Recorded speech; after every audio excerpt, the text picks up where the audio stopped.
আছে তো? হ্যাঁ।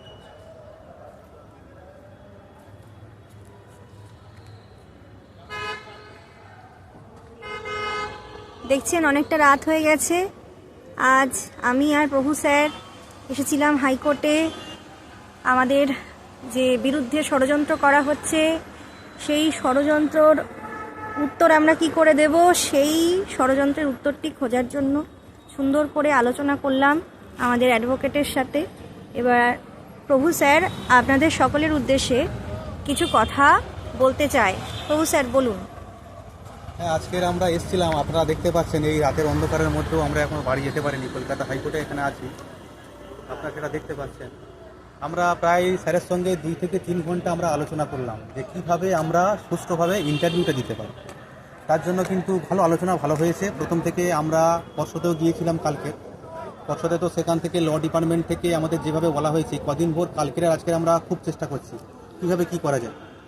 কালকে ল ডিপার্টমেন্টে থেকে আমাদের বিভিন্নভাবে হেনস্থা করা হয়েছে।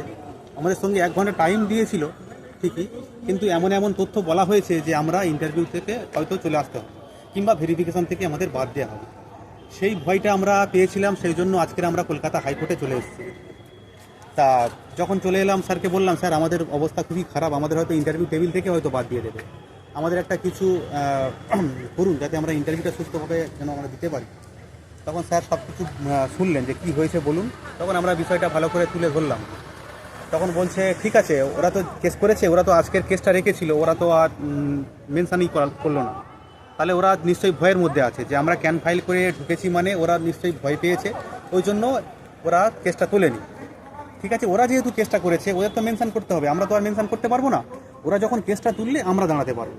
তখন আমি বললাম, স্যার ওরা চাইছে সুপার সিনিয়র দিতে, যাতে কেসটাকে ওরা জিতে যায়, সেই জন্য আমাদেরকে হারিয়ে দেওয়ার জন্য ওরা 23 জেলা থেকে টাকা তুলছে, বিশাল অঙ্কের একটা টাকা তুলে আমাদেরকে হারিয়ে দেওয়ার জন্য ও সুপার সিনিয়র লাগাবে, ওই জন্য ওরা ওয়েট করছে। তখন স্যার বললো ঠিক আছে, ওরা সুপার সিনিয়র লাগাচ্ছে তো ভালো কথা, আমাদেরও সিনিয়র রাখতে হবে। তখন আমি বললাম, স্যার সিনিয়র রাখবেন, আমাদের তো ছোট গ্রুপ, আমাদের টাকার পয়সাও একটু কম আছে, কিন্তু সিনিয়র রাখতে গেলে কত টাকা, বলে ঠিক আছে আপনারা যেমন টাকা দেবেন সেই অনুপাতে কিন্তু সিনিয়র হবে। সেই জন্য একটা আমাদের মিটিংও দরকার, আলোচনাও দরকার সিনিয়র রাখতে গেলে। তখন আমি বললাম যে স্যার কটা হিয়ারিং লাগতে পারে যদি একটু বলেন। বলে 1-2 লাগবে ধরে নিন, তার মধ্যে আশা করি হয়ে যাবে। আমি স্যার আমরা ইন্টারভিউ দিতে পারবো তো? বলছে হ্যাঁ অবশ্যই আপনারা পারবেন। সুপ্রিম কোর্ট থেকে যেখানে বলা হয়েছে যেটা একটা ভ্যালিড ডিপ্লোমা, সেখানে এরা কি করে বলতে পারে যে এটা আপনারা বুঝতে পারবেন না?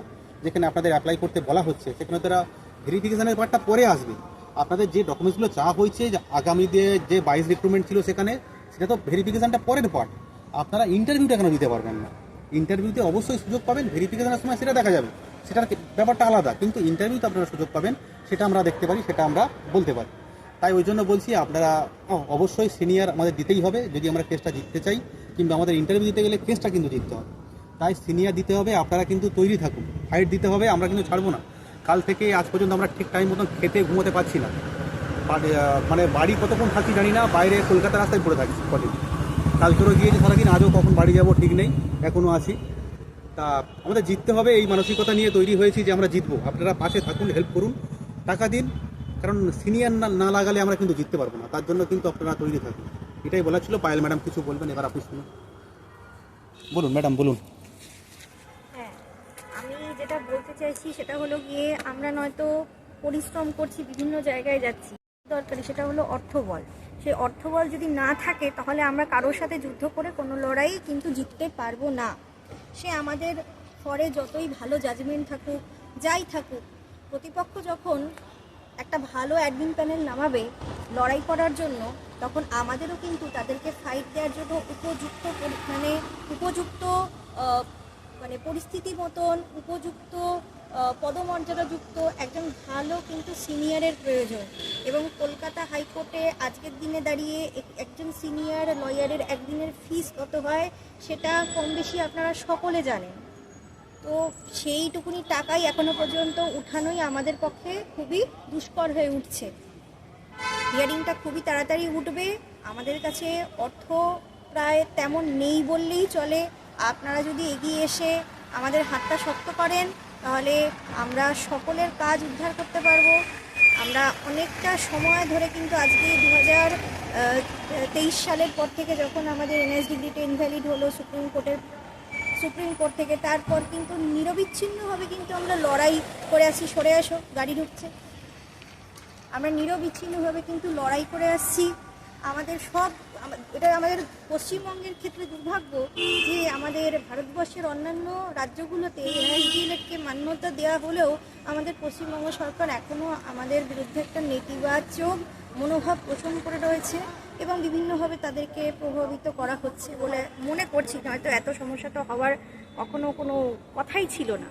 তো এই পরিস্থিতি দাঁড়িয়ে আমাদের লড়াই করার ছাড়া আর কোনো উপায় নেই। এখানে আমরা যদি ভাবি যে না আমাদের লড়াই না আমরা কি করব লড়াই করে, আমাদের হচ্ছে না, আমরা যদি হাল ছেড়ে দিই তাহলে কিন্তু রেগুলাররা ফাঁকা মাঠে গোল দিয়ে কিন্তু চলে যাবে। রেগুলাররা ফাঁকা মাঠে গোল দিয়ে চলে যাবে। আপনারা কি চান ওরা ফাঁকা মাঠে গোল দিয়ে চলে যাক? আপনারা কি চান সেকেন্ড 9533 প্যানেল হোক? আপনারা কি চান অনগোয়িং 2022-এর অনগোয়িংরা যেমন হয় ঝুলছে, আমরা 2025 রিক্রুটমেন্টের এনএস ডিএলএডরাও ওরকমভাবে ঝুলি? যদি না চান তাহলে আমাদের পাশে আসুন। আমাদের যে কাল থেকে যে ছুটছি আমরা বিভিন্ন জায়গায়, এই যে প্রভু স্যার বললো খাওয়ার সময় নেই, কোনো সময় নেই, নিজেদের কাজ কারবারের কোনো রকম ঠিক ঠিকানা নেই, সারাক্ষণ খালি বাড়ি থেকে ছোটাছুটি করছি। এই ছোটাছুটি তাহলে আমাদের সার্থক হয়, এবং সার্থক হবে কখন? যখন আপনারা আমাদের পাশে থাকবেন এবং আমরা কোর্টের ভেতর থেকে ফাইটটা দিতে পারবো। তখনই কিন্তু আমাদের এই যে পরিশ্রমটা, আজকে দেখতে পাচ্ছেন কত রাত হয়ে গেছে, বাড়ি কত দূরে যাব এত রাত্রিবেলা, সেই সকালবেলায় বেরিয়েছি স্কুল করে, তারপরে এখানে এসেছি। বুঝতেই পারছেন কতটা ঠিক আমাদের কষ্ট হয়েছে। ঠিক সেমভাবে কালকেও আমরা এরকমভাবে কাজ করেছি। সবসময় সব কাজ লাইভ করে বলি না, আজকে লাইভ করে বলছি এই কারণেই, কারণ আমাদের অর্থের খুব দরকার।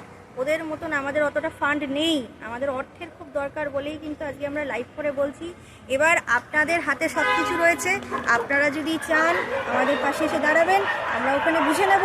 আর আপনারা যদি ভাবেন না, তাহলে আমাদের তো আর কিছু করার নেই। কিন্তু আমরা আশাবাদী আমরা জিতব। নমস্কার।